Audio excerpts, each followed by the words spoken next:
Have you ever wondered what really makes Italy, well, Italy? Today, we're going to dive right into its incredible festivals. We're going to explore how these celebrations are so much more than just parties. They are the living, breathing heart of the entire culture. These festivals aren't just some dates you circle on a calendar. Nope. They are these amazing moments where centuries of history, a really fierce sense of identity, and the bonds of community all just come together in the most spectacular way. Okay, we're kicking things off with the heavy hitters. We're talking about the world-famous events defined by jaw-dropping visuals, huge crowds, and this almost electric sense of pride that you can feel in the air. You've almost certainly heard of Carnivale, right? It's that final, glorious, over-the-top burst of indulgence just before the quiet of Lent begins. And while it happens all over Italy, there is nowhere it's more iconic than in Venice. Just try to imagine the scene, okay? The entire city basically becomes a stage. The masks, they aren't just for show. Historically, they allowed everyone, from nobles to servants, to mingle freely. It created this atmosphere of thrilling anonymity. You've got gondolas parading down the canals, the smell of sweet frittelle pastries in the air. You're not just at a party, you're literally inside a living, breathing work of art. All right, so if Carnivale is all about elegant theater, then the Palio di Siena is pure, raw, unfiltered drama. This is so much more than a horse race. It's a brutal, passionate battle for honor between the city's ancient neighborhoods, or contrade.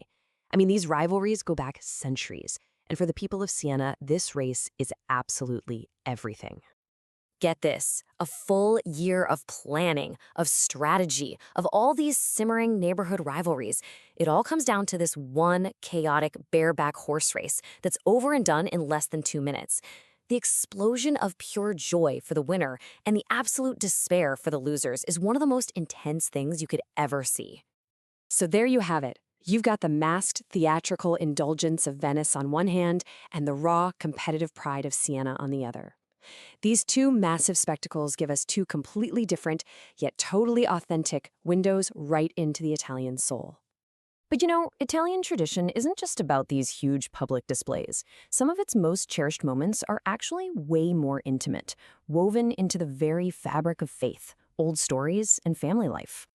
And this is where we really get to the deeper currents of the culture. These celebrations connect people not just to their town or their city, but to their faith, to their ancestors, and to the natural cycles of the year. Take La Befana, for example. In Italy, on January 6th, kids get treats not from the three wise men, but from a good-natured witch flying on a broomstick. What's so fascinating is how this ancient folklore figure has been woven right into the Catholic story of the Epiphany. It's this perfect, unique blend of beliefs you'll pretty much only find in Italy.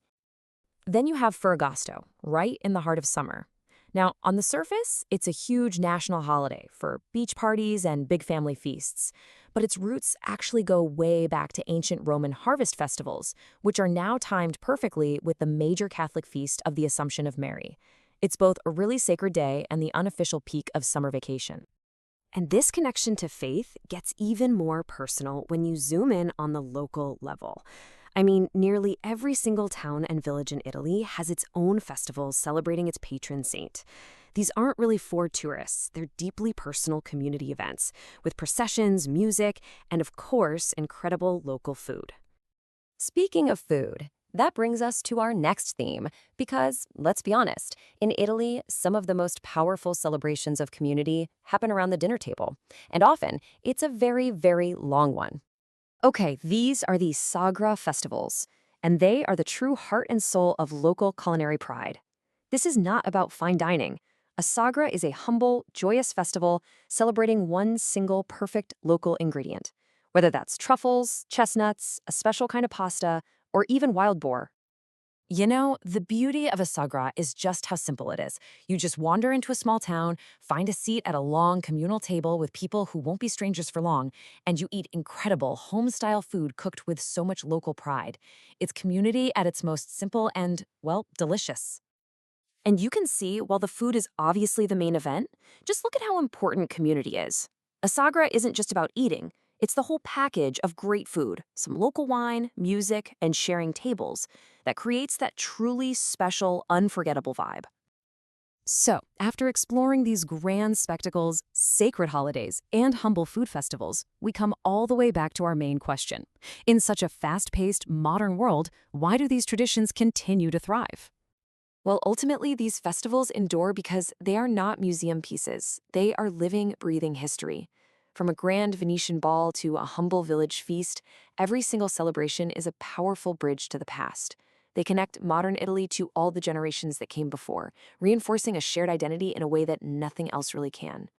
And that really leaves us with a final thought. From the theatrical mystery of Carnival to the fierce pride of the Palio, all the way to the simple joy of a Sagra, each of these festivals offers a completely unique window into the Italian soul. The only question is, which one would you choose?